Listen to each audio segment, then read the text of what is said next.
hello friends আপোনালোকৰ ভালনে মোৰ ভালে ঠাণ্ডা পৰিছেনে তাত আমাৰ ইয়াত বহুত ঠাণ্ডা হৈছে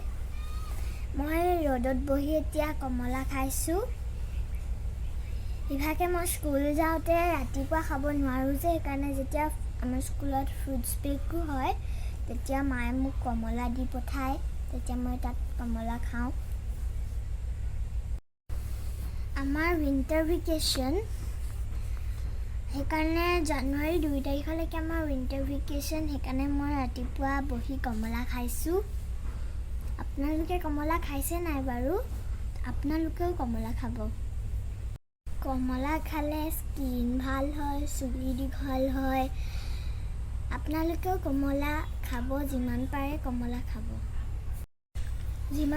কমলা খাব সবকে কৈছো কমলা খাব Thank you আজি ভিডিওটি ইয়াতে ৰাখিছো